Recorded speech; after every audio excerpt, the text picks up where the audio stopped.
I just want to say one word to you. Just one word. Yes, sir. Are you listening? Yes, I am. Plastics. That advice to Dustin Hoffman in The Graduate foretold a future of this, all of it. Now it's all piling up on land and swamping our seas, mountains of trash with no end in sight. Our cover story is from Yahoo Tech columnist David Pogue. In the 1950s, a new material burst onto the scene that would change the world forever. The ingenious alchemy of coal and oil provides the material. Ingenious machinery presses and stamps and molds the material into a wide variety of products. Yes, it was plastic. Cheap, durable, sanitary, strong, and light. So how many raw categories of plastics are there? Oh, wow. Literally thousands. Wow. Fred Betke is the founder of Delta Pacific Products, which makes plastic parts for medical instruments. Okay, so welcome to the factory. Thank you. We're all ready to serve cafeteria lunches now. That's right. Almost everything plastic starts out as pellets.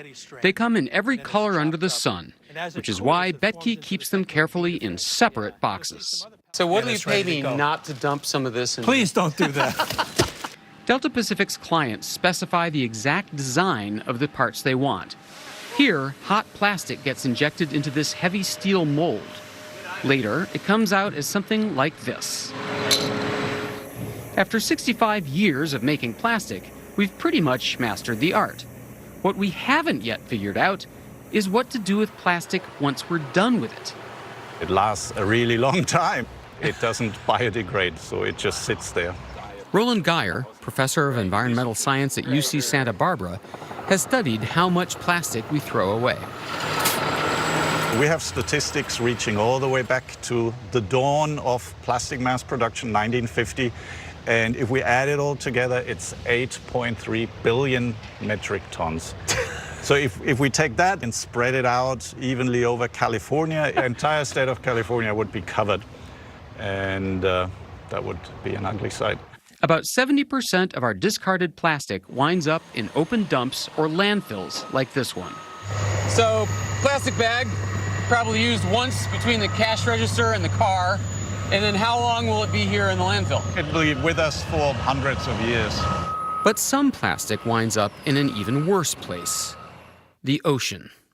Every single year, somewhere between 5 and 12 million metric tons of plastic waste enters the ocean.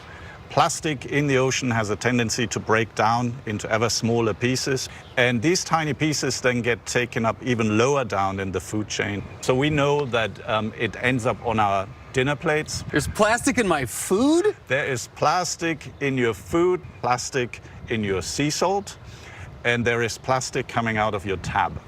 In fact, at this rate, the World Economic Forum predicts that by 2050, our oceans will contain more plastic than fish. But wait a minute. Don't most people recycle plastic? Not exactly. Geyer says that as of 2017, the world recycles only about 9% of all our plastic. Even if you're good about using your recycling bin, your plastic may never actually get recycled. Its first stop is a material recovery facility where metal, glass, paper, and plastic get sorted. We sort everything. So we will sort hangers, we'll sort plastic film, we will sort soda bottles, pill bottles, and make individual bales of each plastic. Ah, okay. Sunil Bagaria is the co-founder of GDB International, a corporate recycling facility in New Jersey. Then it is going to another factory, which is then washing it, grinding it, pelletizing it. Then from there it will go to another company which will make another product or maybe blowing another bottle. It's easy and economical to recycle clean, pure plastic. But well over half the plastic we throw in our bins is contaminated by food or paper labels or other materials. For 30 years, we've had an easy solution for disposing of that dirty plastic. And what is the role of China in all of this? That is the million-dollar question. China was buying 50% of all plastic scrap in the world. That continued for, say, 20, 30 years. And then there was I think a movie made by somebody. Plastic China. Plastic China. 我们继续找个花，那个屋子才。我们今天上这睡的。 The 2017 documentary Plastic China illustrated the brutal truth about the contaminated plastic that developed nations were selling to China. It showed a desperately poor Chinese family eking out a living by hand sorting these mountains of plastic trash. So the Chinese government, the Communist Party is waking up and saying, why are we doing this? There's some national pride. We Yes, want to be yes. the world's dumping ground. Yes. So the Chinese government announced a new policy. Starting on January 1st this year, China stopped accepting other countries' plastic, unless it's impossibly pure. If you are sending any scrap, it should not have more than 0.5% of foreign matter. Got to be at least 99.5% pure. Pure plastic. Yeah. And then that was obviously unattainable. In his plant, Bagaria showed me why. So right here you have like 4 or 5 different types of plastic. A lot of plastic comes to recyclers like Bagaria all mixed together, impossible to separate cost effectively. So what happens now to the plastic we used to ship to China? Not much. A lot of it's just piling up here in the States.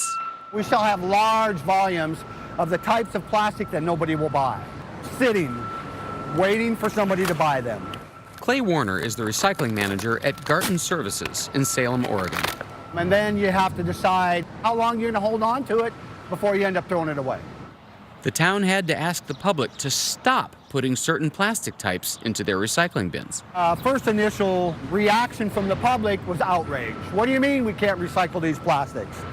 Meanwhile, smaller recycling centers are simply going out of business. If you were selling it to China, there was some revenue coming. Now if you're sending it to landfill costs money. So not only now you're not earning, now you're paying to get rid of it. Still, Roland Geyer points out that we have overcome environmental nightmares before. We banned leaded gasoline. We managed to tackle ozone depletion. So I think humankind has a long history of creating big environmental problems, but I think we're also starting to have a track record of solving environmental problems. Some larger facilities, like Sunil Bagaria's, have decided to process the contaminated plastic themselves. Earlier we were making money by selling it to China. Now we are making more money by keeping this here, sorting it, and making plastic pellets out of it. This China problem is a blessing in disguise. In the big picture, though, it will take effort from every stakeholder to fix the plastics problem. Recycler Clay Warner says that government should play a part. I do think, in my own opinion, that we do need to ban certain plastics and packaging. Sunil Bagaria says that corporations play a part. It's like McDonald's. They have announced that by 2025, all our packaging will be made from recycled plastic. And plastic parts maker Fred Becky says that plastic manufacturers themselves play a part. Yes, the industry is trying to address it.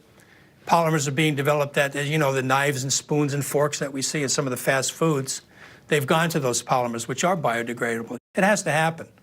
I mean, this is all we've got, right? So Yeah, that's right. We cannot imagine life without plastics, but we cannot continue to lead our life the way we are. It's not like, oh, let's use this planet Earth, then we will move to another planet. This is what we have. We need to take care of this.